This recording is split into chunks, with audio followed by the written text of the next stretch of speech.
से space station में फंसी सुनीता विलियम्स की वापसी का काउंटडाउन स्टार्ट हो गया है। नासा के कैनेडी स्पेस सेंटर से फॉल्कन 9 रॉकेट से उड़ान भरने के बाद ड्रैगन स्पेसक्राफ्ट स्पेस सेंटर पहुंच चुका है।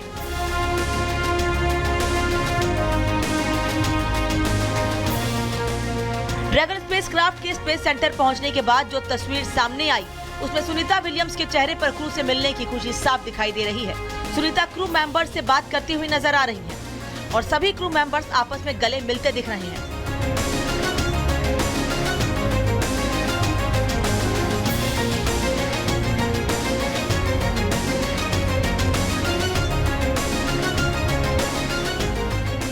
अब यहाँ क्रू 9 और क्रू 10 के बीच हैंडओवर प्रक्रिया होगी। ये प्रक्रिया 19 मार्च तक खत्म हो सकती है, जिसके बाद चारों अंतरिक्ष यात्री इंटरनेशनल स्पेस सेंटर से रवाना होंगे। ड्रैगन स्पेसक्राफ्ट की लैंडिंग अटलांटिक महासागर में होगी। नासा और स्पेसएक्स अनडॉकिंग से लेकर स्प्लैश डाउन की प्रक्रिया की निगरानी करेंगे। यहाँ अब लग रहा है कि सुनीता विलियम्स और उनके फेलो एस्ट्रोनॉट बुच विल्मोर वापस धरती पर आ जाएंगे सेफली इंटरनेशनल स्पेस स्टेशन से, और ये होने वाला है लगभग 19 तारीख के आसपास। हम सबको पता है कि सुनीता विलियम्स महीनों से अंतरिक्ष में फंस गई थी। वो बोइंग के एक स्टार लाइनर जो अंतरिक्ष यान है उस पर गई और वहीं पे फंस गई क्योंकि उनका जो यान था वो क्षतिग्रस्त हो गया और वो इंटरनेशनल स्पेस स्टेशन पे फंस गई महीनों के लिए। उनके रेस्क्यू के लिए जिस व्यक्ति ने दारोमदार जिस पर था वो थे इलॉन मस्क और ट्रम्प की जोड़ी ने इसको कर दिखाने के बिल्कुल करीब पहुंच चुके हैं। और इलॉन मस्क ने इस पर जो काम था वो सितंबर पिछले साल में ही शुरू कर दिया था। अंतरिक्ष यात्री सुनीता विलियम्स और बुच विल्मोर पिछले 9 महीनों से अंतरिक्ष में इंटरनेशनल स्पेस सेंटर में फंसे हुए हैं।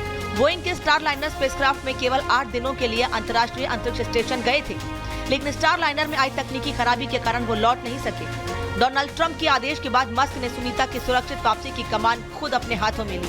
मस्क के सबसे सुरक्षित अंतरिक्ष यान से सुनीता धरती पर लौटेगी, जिस पर पूरी दुनिया की नजरें टिकी हुई हैं। Bureau report, Republic Bharat.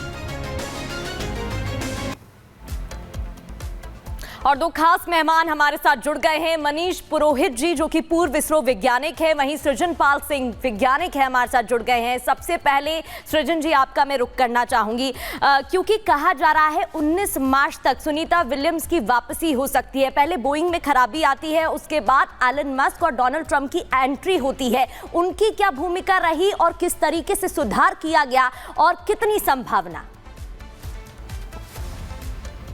संभावना तो अब मोरलेस हम सबको कॉन्फिडेंट रहना चाहिए, बिकॉज इलॉन मस्क का जो फाल्कन 9 सिस्टम, जो रॉकेट सिस्टम है, जो ड्रैगन उनका जो मॉड्यूल है, वो काफी हाई परफॉर्मेंस है। उनका जो सक्सेस रेट है वो बहुत ही अच्छा है। इसलिए मुझे तो इस बात की पूरा कॉन्फिडेंस है अब कि सुनीता विलियम्स और बुच विल्मोर दोनों ही 19 तारीख को वापस धरती पर होंगे। इसमें इलॉन मस्क की भूमिका बहुत ही बड़ी है।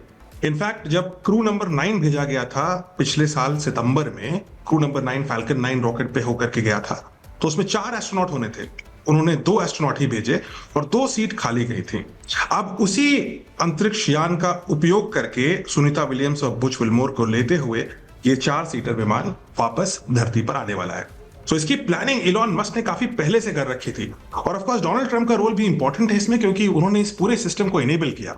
वो जो एक नया अमेरिका का सृजन कर रहे हैं, उसमें ये बोल्ड मूव्स लेना is part of his political messaging as well. तो मुझे पूरा यकीन है कि 19 तारीख को हमारे दोनों एस्ट्रोनॉट्स सुनीता विलियम्स और उनके फेलो एस्ट्रोनॉट बुच विल्मोर वापस आएंगे। हो सकता है कि उनके स्वास्थ्य में थोड़ी सी कमी हो, बिकॉज इतने दिन वो महीनों तक अंतरिक्ष में फंसे रहे हैं, लेकिन वो सकुशल वापस आएंगे और कुछ ही दिनों में रिकवरी के बाद वो एकदम स्वस्थ हो जाएंगे। इसमें मुझे कोई दो राय नहीं है। बिल्कुल, और यही हमें उम्मीद है कि कुछ ही दिनों में वो बहुत जल्द रिकवर भी कर जाए, जब वो वापस आ जाए, क्योंकि 19 तारीख का इंतजार हो रहा है। मनीष पुरोहित जी, मेरा सवाल अब आपसे है। देखिए, ट्रंप की शुरुआत से ही इसमें बेहद दिलचस्पी रही है। यही एक बड़ी वजह कि एलन मस्क को उन्होंने बड़ी जिम्मेदारी सौंपी। अब जो उन्हें ये जिम्मेदारी सौंपी गई है, तो कितनी उम्मीदें इस मिशन से हैं और क्या चुनौतियां पेश आ सकती हैं इस मिशन को पूरा करने में? देखिए, इलॉन मस्क का जो स्पेस एक्स का ड्रैगन मॉड्यूल है वो तकरीबन 20 ट्रिप कर चुका है इंटरनेशनल स्पेस स्टेशन पे, जहां पर वो क्रू को लेकर जाते हैं या फिर सप्लाई के लिए कार्गो को लेकर जाते हैं। तो it won't be a big deal, कोई बड़ी चीज़ नहीं है, कुछ नया नहीं है जो वो ये कर रहे हैं। जो नयापन है उसमें वो यह है कि यह सब कुछ पहले हो जाना चाहिए था। जैसे बार बार यही बोला जा रहा है कि रिकवरी जो करनी थी, जो इनको वापस लेके आना था, उसको बार बार डिले कर दिया गया।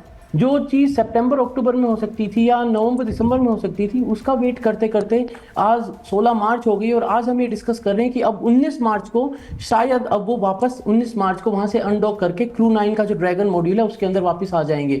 सो चैलेंजेस जो पार्ट के रहते हैं वो ये रहते हैं कि भाई ऑब्वियसली स्पेस बड़ा हार्श है, बड़ा रफ है और बहुत ही अनफॉरगिविंग है। अगर आपकी वहाँ पर कोई भी गलती होती है, चाहे आप कितना ही प्रूवन मॉड्यूल लेके जाएं, जैसे कि हमने स्पेस शटल में देखा था, एक छोटी सी गलती हुई थी और कल्पना चावला जी का इतना दर्दनाक एक हादसा हो गया था, जबकि शटल तो बहुत बार फ्लाई कर चुका था उसके बाद, उससे पहले भी।